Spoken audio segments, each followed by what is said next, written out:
Hello, everybody. Welcome to the very first show, episode 1 of my show. I'm still not really sure exactly what I'm going to call it yet. So if you guys have any suggestions, throw it down in the comments.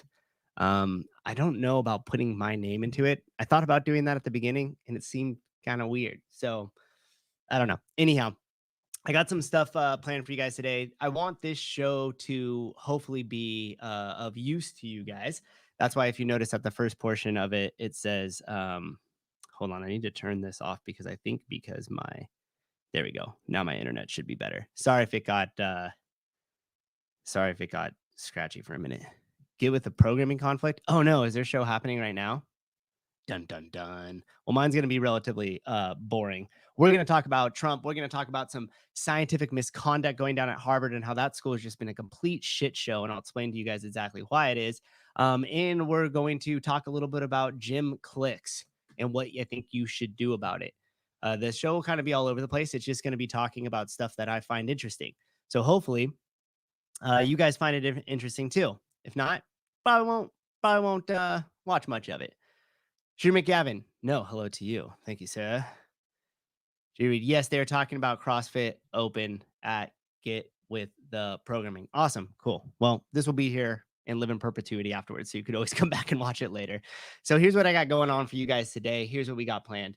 The first story I want to talk about is going to be one that I haven't actually looked into a ton, but I figured we might as well touch base on it because it comes from us, from the very trusted, forever researched, absolutely true Daily Mail. If you guys probably saw this floating around the internet of things, too much exercise can kill you, especially if you're a white man. Oh no. Studies finds that 7.5 hours a week of fitness doubles your risk of heart disease. Now, the first question is, why the fuck would somebody even write an article like this? It's like, it's crazy. And this article basically goes on just to talk about how if there's a certain amount of exercise, you could be developing plaque in your heart, which could put you at risk for some sort of heart problem. Like, it's nonsense. And of course, they're going to base it all off studies and the research that they've done, which we're going to get into that a little bit when we talk about Harvard in a minute here, about the integrity of the research that goes into some of these studies. Hopefully you guys, hopefully the internet's not like too bad, because for some reason, and apparently we have choppy internet here. Yeah, I don't know why it's doing that. It normally never does it. And here we are at 11 a.m. on my first show, and we're going to have choppy, crappy internet, which will make it great for some of these videos I'm going to explain and show you guys. And I got no idea why it's bad, but here we are. So touch base on that Daily Mail piece just to kind of show the ridiculousness that is out there, and how they always love to hide anything that they can make a claim behind. Like, they'll make some outrageous claim like that, and then all they have to do is say, oh, well, it's being studied and it's peer reviewed and everything else. And the thing is yes, Louis, I can see the comments on X. Thank you. And thank you for commenting on X. Oh, okay. It's your internet on my internet. Okay, great. Because sometimes mine just gets like weirdly slow and it makes me all grainily and doesn't really show some of the videos. Okay, so here's what we got. First order topic. I want to play this short so you guys get the full story of it, but I have a feeling YouTube will ding me. So I'm going to bring it up. I'll share it with you guys just a little bit here. Hang on, let me bring it up. You know what would be crazy? Weird twisted events. Now I need somebody to run the back end. Isn't that funny? How the times have changed. So here's what we got. This is from Lessons from Soccer. The story goes that the title of the show, and it is True, Good, or Useful. Because when we get into talking about some stuff with the affiliate here, this is something that I've learned a little bit while back, and I've always utilized it when I can remember to, of course. As far as anything that I am saying or any information that is coming into me, especially when we're talking about culture at the gym. Okay. So this is the story here about it, and we'll play it now. Socrates was resting under a tree when one of his disciples approached him in a hurry and said, "Master, I want to tell you something. A friend of yours has been speaking ill of you." Okay. How common is that at the gym? Gossip, right? You show up there, and whether you're the owner of the gym, whether you're a coach of the gym, or whether you're just a member, just there to work out, this is going to happen a lot because we're together a lot in the gym and people like to gossip. Socrates interrupted, saying, "Wait a moment. Have you passed this through the 3 filters before telling me?" "The 3 filters? I'm not sure what you mean." Okay, so that's what we were talking about earlier, and it's in the title of this show. And I have to stop this every few seconds and talk so we don't get dinged. The first filter is that of truth. Are you completely sure that what you're going to tell me is true in all its aspects? The truth is, I don't know. Okay, and the ironic part about using Socrates for this quote is there's actually nothing that relates him to this triple filter test, which is ironic and hilarious at the exact same time. Hey, what's up, dude? You're live on the air right now. Shit. Yep. Bye. Bye. I'll call you afterwards. Okay, Bye. So Savon definitely didn't forget that I was doing the show right now. Nope. So anyways, Simply heard someone say it. All right. Now the second filter is that of goodness. Is what you're going to tell me something good or beneficial? No, actually it's not. Then we come to the okay, so if it's not true, or you don't know if it's true or not, and then if it's not going to be beneficial to hear it, or if it's not good, that's the second filter. last filter, necessity. Is it necessary for you to tell me this about my friend? To be honest, it's not. It will only create prejudices and damage his reputation. If it's not true, nor good, nor necessary, then it doesn't deserve to be heard. Okay, that is the triple filter test. And if you think about it in terms of information that you're receiving, if you're a coach at the gym or if you're the owner of the gym, you need to make sure that you have some sort of filter test to decide, hey, do I want to participate in what the conversation is being had here? If it's just general gossip and it's just creating issues in the gym, then you need to remove yourself from that, especially if you're somebody who is, like I said, an owner or a coach, especially if that, because so much of your job is going to be handling and managing those relationships that if you don't have some sort of way to put yourself in check and say, hey, do I want to engage in this conversation, or is there something productive that's going to come out of it? The answer is no to that. Then stay away. Stay away. I was realizing there's kind of like a mess behind me and some shirts that I have. Okay. So that's going to relate to this next one here, which I pulled from the guys over at Best Hour of their day. Some of their stuff I really enjoy. Some of their stuff it's kind of like sensationalism. I don't really agree with it, but this one I thought would be true, good, and useful. Hey, look at that. In the gym. This is not open to everyone. So there's only certain people that are getting invited to go do this. This is also not. Okay, so right there, she's a gym owner. I'm sure she's a lovely lady. I don't want to pick on her in this particular section of the show, but she basically said, hey, we have an open gym that's only open and allowed for certain people to go to, which is already terrible because you created division. So at some point you said these people could have access to, in this particular example, they're talking about like open gym on Sundays. So you said these particular people could have open gym on Sundays, but only certain people can. And then you're going to be surprised at when that creates an issue in the gym. Like you've purposely put up some sort of division, and then you purposely put in some sort of hierarchy. Now, whether you were intentional in you're doing that or just didn't really think through second or third order consequences, you're going to have some issues with that, right? And that's what she's talking about here.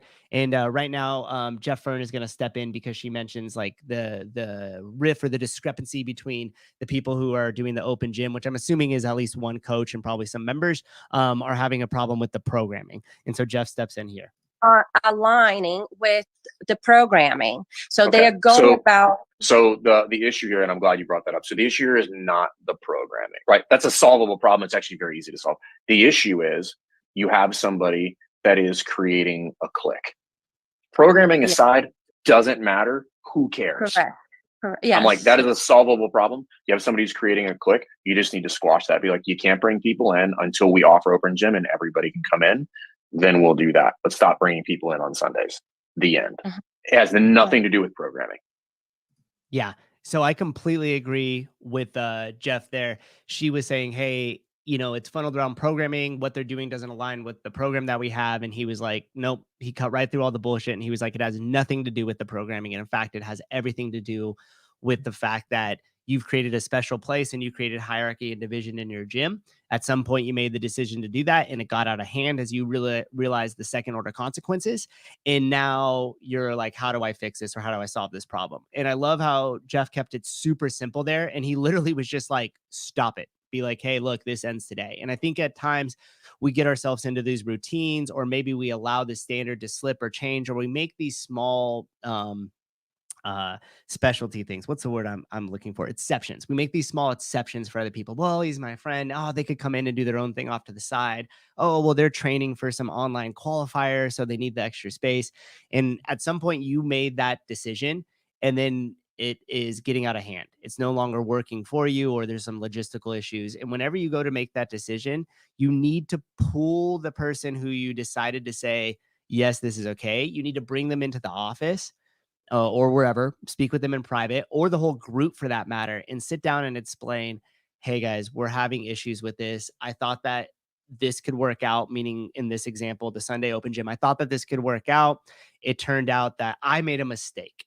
And you put it back on you. So you don't start blaming them for what you allowed them to do in your gym. That's first and foremost. You have to just recognize the situation as a total and take full responsibility for that situation. Okay. So once you say, hey, look, I made a mistake. I allowed this on Sundays. Here are some of the issues that we're working with. Here is the way that I think that we could correct it.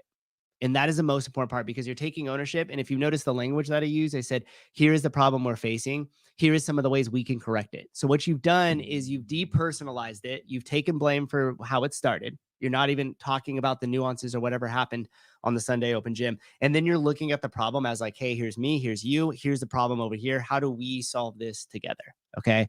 Now, obviously, you may unearth some other issues that go deeper than just the Sunday open gym, but that's how typically I would start the conversation. So that is just some of the stuff that has worked for me in the past, and hopefully you guys could gain something of it too. But the moral of it is if you start something that you created in the gym, you have the power to make the decisions, especially if it's going against your gym culture or anything else like that. And I just like that example of that, because so much of what we do inside the gym as coaches, as affiliate owners, or even just participants is interactions and communications with other humans. And so I love the gym business because it's a super simple business in terms of its complexity, its structure, and how everything, runs.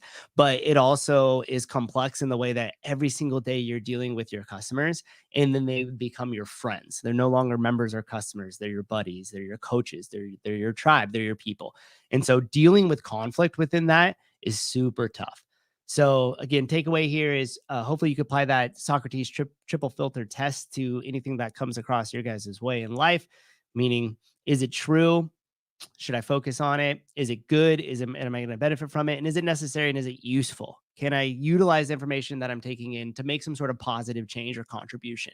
And if you answer no to all those, then just number one, recognize you're just engaging in gossip. It's like the fucking reality TV shows. I call them all screaming ladies. You know, they have screaming ladies at the restaurant, screaming ladies in the boat. And all it is just the gossip for the sake of gossip. And you definitely don't want to pull yourself down into something like this, especially if you're a gym owner or a coach. Maybe we should start a tally. How many times have I said gym owner or a coach? You're like, fuck, we get it. Okay. Here was, yes, Judy, it's high school. And that's one of the hardest things that we work on the gym all the time is the culture there, because the standard of your gym is what you tolerate, and what you tolerate becomes the standard. And so many times we focus on movement standards or rep shavers, and that's important. I'm not saying it's not. You want people to have integrity in the way they move and in their movements, but when it comes to the way that we handle each other in what the culture of our gym is and how we interact with new people coming through the door, that's just as important that we hold the standard, or in my opinion, more so than the depth of your squat and the integrity of your movement. It all has to start there. Okay, another fun quote that I found on the internet that I wanted to share with you guys here is it's from Cody Sanchez. I had the pleasure of briefly meeting her at the Forever Strong Summit, another live event conference that I helped Karin out with. This was in mid-January. Cody Sanchez speaks very much on like business strategy, money, different things like that. I've kind of grown fond of her. I didn't really know her very much prior to this event. She was part of the group of people that I kind of like studied as I made my way out to Austin, Texas for the Forever Strong event, just because I wasn't too familiar with her content. But you know how anything else goes in life, once you start to look for it, you see her everywhere. So, you know, I never owned a red Civic, and you say it out loud, and now you see red Civics all over the place. Now I see Cody Sanchez's content all over the place. The quote goes, "Smart men go broke 3 ways: liquor, ladies, and leverage." The late Charlie Munger. Charlie Munger was Warren Buffett's right-hand man. If you don't know who either of those people are, we're not going into depth in that now. Just Google it. You'll figure it out. But I just thought it was great because basically those 3 things we're talking about here are all just temptations of life, right? Liquor, I could also move that into just substance abuse in general, right? That's if you start straying off track and get into that, like as Savon says, like if that gets in between your need for shelter and money and your other priorities and food and everything else, like you're screwed. So I see liquor as just addiction and substance abuse in general. Ladies, that's another temptation, whether you're a guy or a girl, there's always going to be temptations there with the opposite sex, right? And then leverage, meaning how smart do I think I am versus how smart I actually am in reality. And times when money is easy to obtain through loans and different things to the banks, we start to do it thinking that we're, you know, look at me, I'm able to get these loans, I'm successful. And then eventually you realize you are over leveraged and your ass goes broke. So I just thought that that was cool. The leverage part maybe would relate more so in like, I have to buy a home because it's the American dream, and I have to get a brand new car because the people up the street have a brand new car. And next thing you know, you're fucking up to your ears in debt, and all you're doing is working every day just to manage the payments. And by the way, you haven't even looked at the interest rate, and you haven't even touched the principal as you pay that thing off because you're just living paycheck to paycheck, managing your debt. Terrible. And you know what else is funny too? This is going to be a side tangent. This portion wasn't planned, but like the whole credit score thing, and like you need to get a credit card and then have a credit card so you could have a good credit score so you could go like, holy shit. Our culture is just immediately get yourself into debt. And then people wonder why they have shitty paying jobs that they're stuck into and they don't have any of their freedom. Over leveraged. Don't do it. Don't do it. Okay, and then the last one here is the last like quote or different thing I found on the internet that I want to share with you guys is a theme we always talk about here on the Sevon podcast. Actually, the Sevon Network, we'll call it now, the Sevon Network, is you could just observe your thoughts. You don't have to act on them, and you don't have to be them. And so I love this this lady here, Joyfulness, whatever things. You could check out her Instagram account. But I just found this randomly in my Explore page. It says, observe it, don't absorb it. And it shows like all these angry thoughts, and it's a person just kind of looking at them and smiling versus them embodying all of them and thinking that they are becoming their thoughts. Ken Walters, just keep doing balance transfers. They come in the mail every day. Exactly. Oh, I paid this debt off with this debt because it has the lowest interest rate, and you're just carrying balances for forever. But yeah, we talked about it earlier in terms of, hey, if you're going to go into a conversation where you're talking about conflict or you're having to resolve conflict, being able to separate you and the other party who you're talking about and move the problem up here. So it's us versus the problem. And we're looking at it together as a group of how we solve it. That is another example of being able to observe it, don't absorb it. As we go into talking about these next stories here, we're going to first talk about the Trump and his $355 million that apparently he is owing for business fraudings to the state of New York. I think that number jumped to like 366 million or something last I saw. I don't know. It was floating all around. But as we get into that story and as we get into what's going on over at Harvard, I want you to just become observers of it. Like I was talking about it with Grace before the show, and I was like, hey, I'm going to bring up this Trump article first and show the relationships between that and Harvard, right? And just kind of this big picture view. And she's like, I don't know. Do you want to bring up Trump right away? People might see the show or see the thumbnail and immediately be turned off by it. And I was like, that's okay.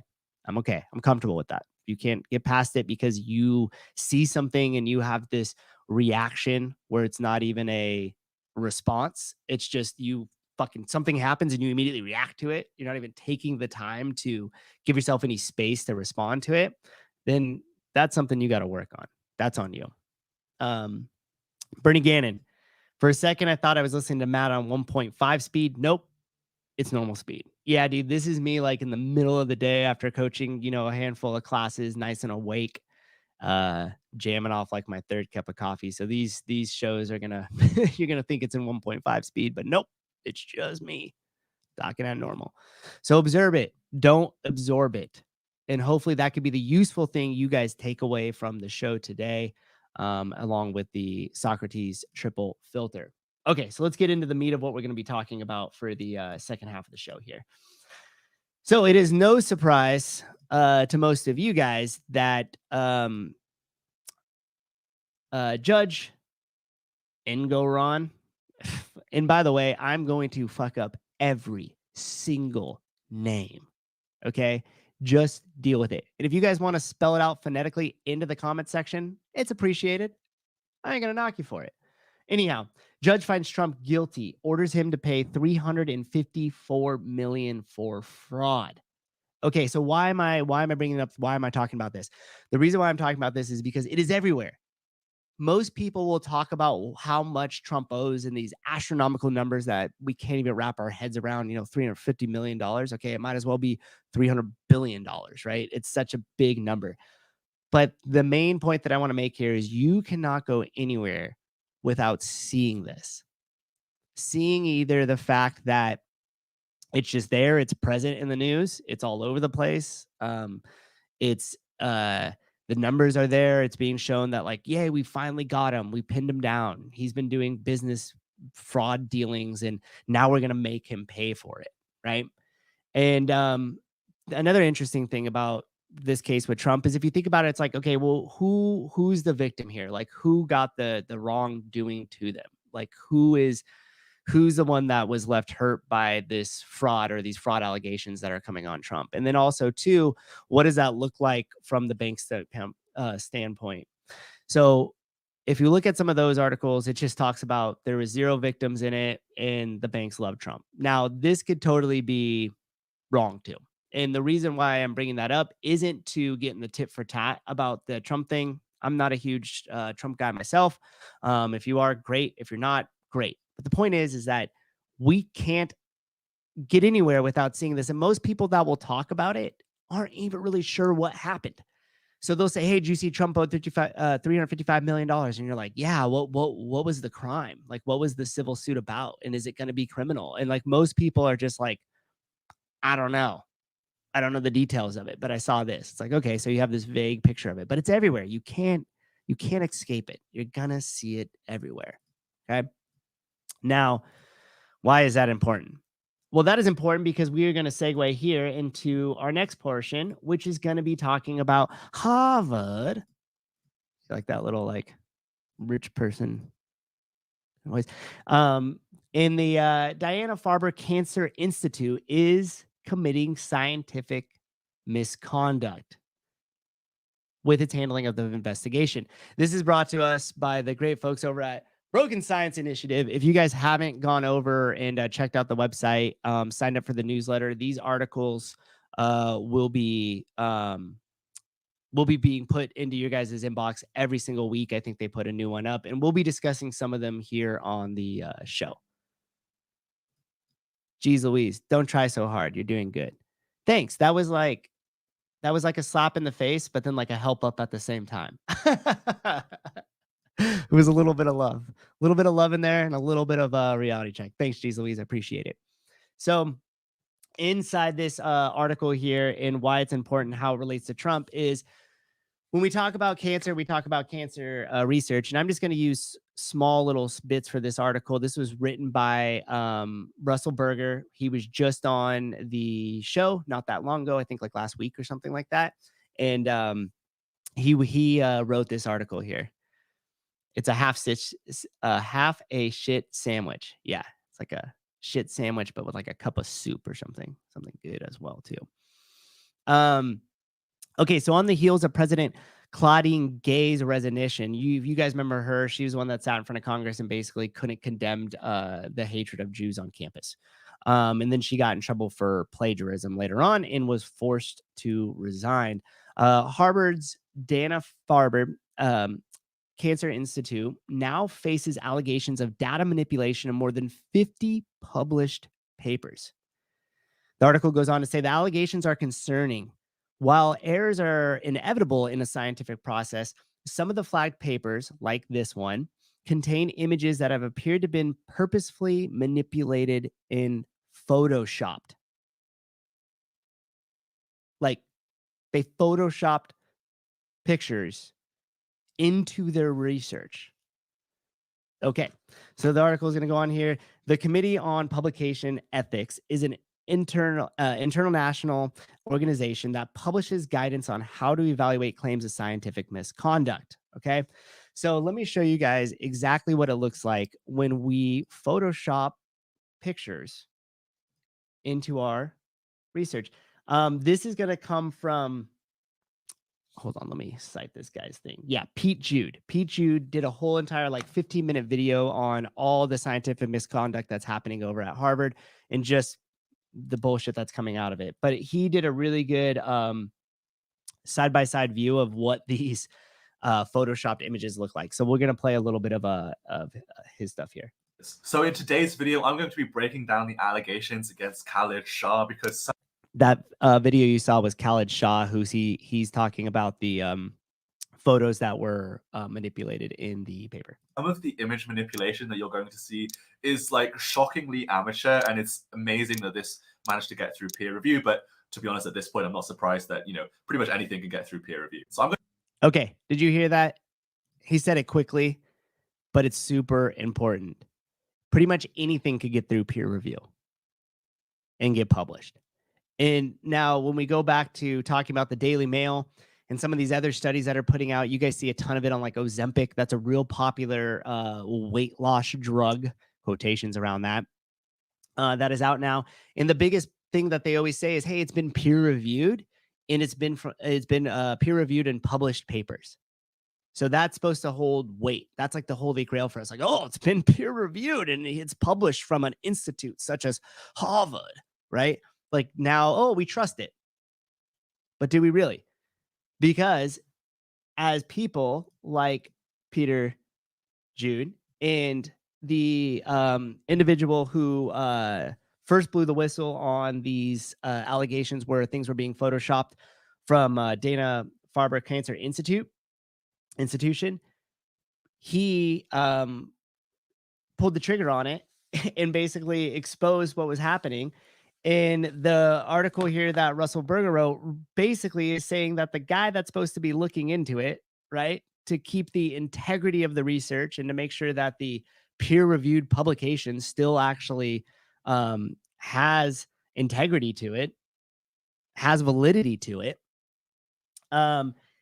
is in fact buddies with everybody at Harvard in the DFCI.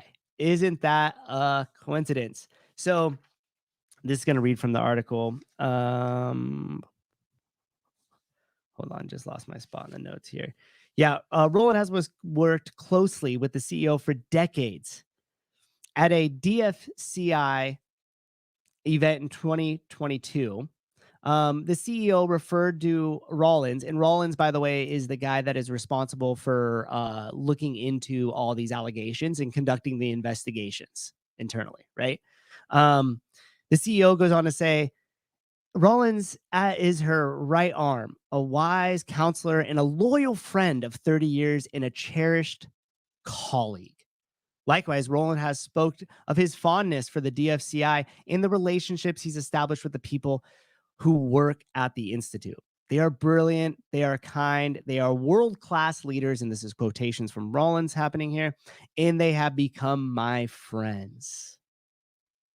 Okay, so how in the world is that guy, who, by the way, is co-authored on a lot of these papers that are being investigated into, supposed to be the person investigating the papers? So you mean to tell me this guy doesn't have a bias? Oh, he's got a bias, all right. He's got a bias. Now, The other interesting coincidence, and if you guys are fans of Andrew Hiller, you realize we don't believe in coincidences. But another quinkydink that happened is right when David, who was the blog writer who exposed what was happening over at the CI, Rollins basically said, oh, yeah, we already know about it. We're looking into it. And by the way, this is now going through the process. We knew this a year ago before you called this out on the blog. Well, that's a weird coincidence that you knew about it a year ago. You didn't do anything about it. And now when somebody brings it up and kind of blows the whistle on you guys, you come back and go, oh, yeah, we knew about it. We're looking into it. And we happened to look into it the day after the blog got posted and exposed what we were doing. Okay. Now, Rollins is also saying that, and you guys need to read this article yourself because I'm like, not only am I butchering it, but I'm just giving the cliff notes of it here. So after they found out that there was a bunch of photoshopped images into these research papers that were then published in the from Harvard coming out, they basically are now saying that Rollins is investigating it and he's buddies with everybody and he's on payroll. So he in and of himself should not be eligible to investigate this because he has lots of bias and conflict of interest. Now, this is public. This is stated on here that oh, and by the way, the guy who blew the whistle on him, this dude David, who has the blog, said that when he first reached out to all the authors of the paper, he was mostly ignored. The DFCI researchers deflected and blamed other authors, so they originally just tried to push away any blame at all.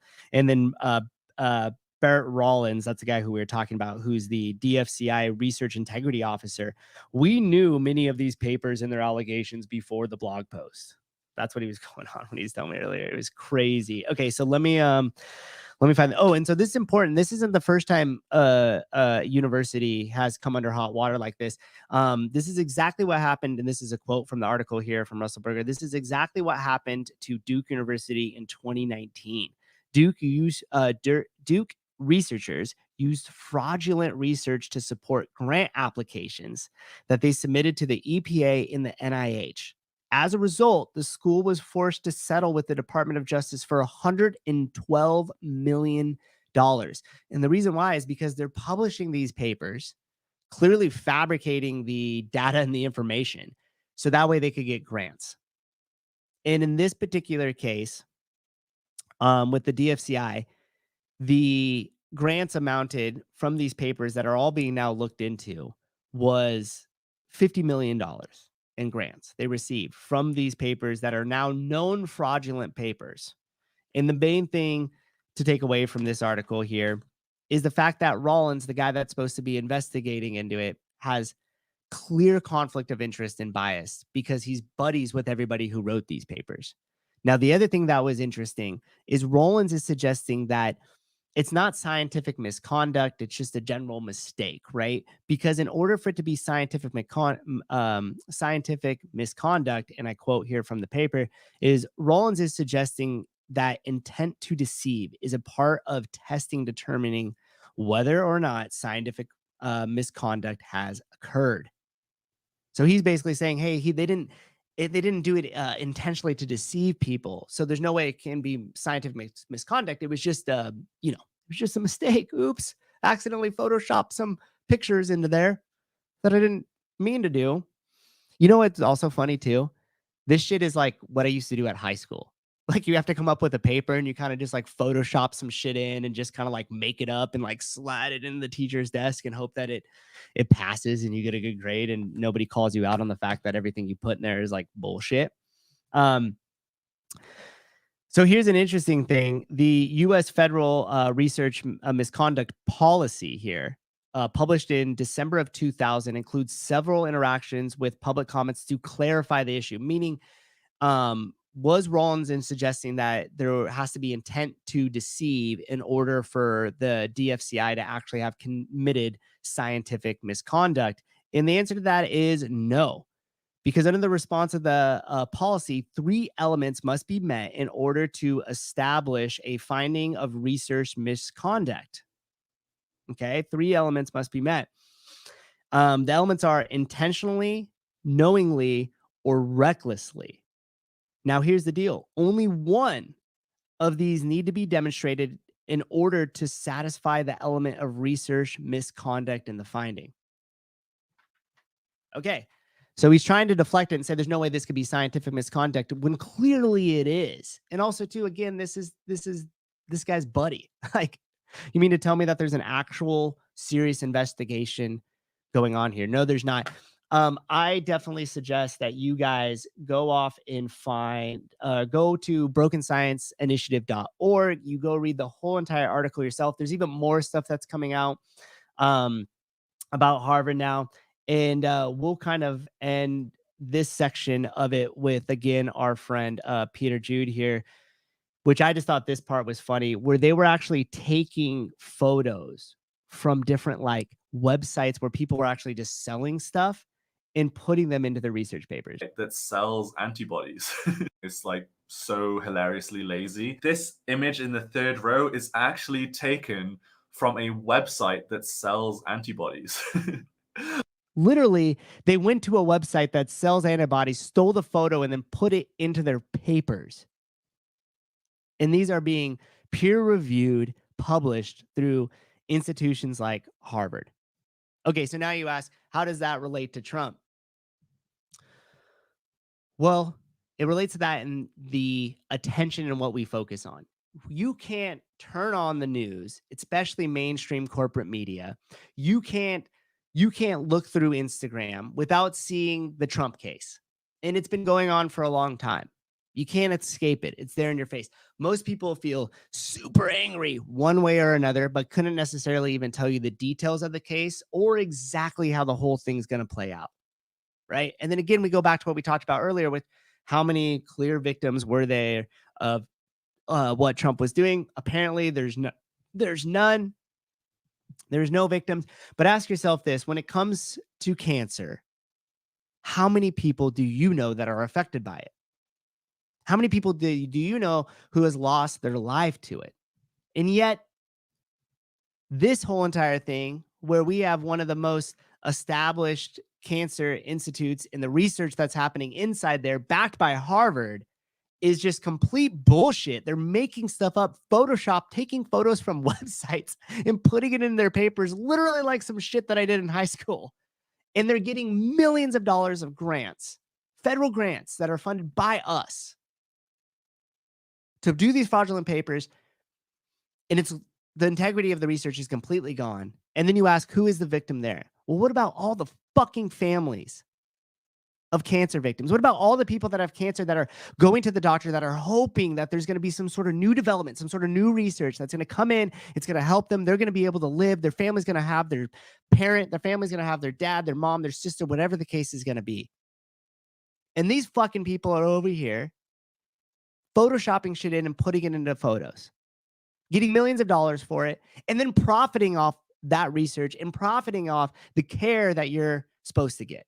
So you come in there with your family at the lowest point in your life, seeking any answer, any hope, maybe some new research, maybe something happened, getting it from these Ivy League schools such as Harvard, and only to find out later on that all of their shit is completely made up. They fabricated it. They manipulated the information so they could get the grants, so they could get the paper published. They're all buddies. They're all in bed with each other, probably figuratively too. Like, but definitely, I mean, literally, definitely figuratively, but probably literally too. And no one seems to bat an eye. How many of these news articles outside of Broken Science and our friend Peter Jude over here who talked about it? No one gave a shit. And why is that? Of course, well, because there is no free independent press and there is no free media. It's all corporate media funded by these same institutions, not necessarily Harvard, but by the pharmaceutical companies that take the research that is coming out of these institutions to turn them into a product to sell to you. Fucking crazy. Anyhow, if you don't know, now you know. So that's going to be the show for today. I hope you guys got something out of it.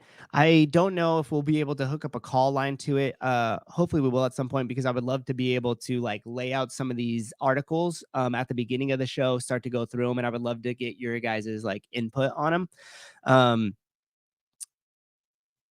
I think it's going to be fun. We're going to talk about stuff like this. I will continue to get like more and more organized around this. It's funny, like going through the whole back and forth of like, what do you do on the first show? Oh my gosh, it's the first one. What do you talk about? And it's like, you know, at some point I just kind of let that go and just kind of found some stuff that I found interesting, dug into it a little bit more.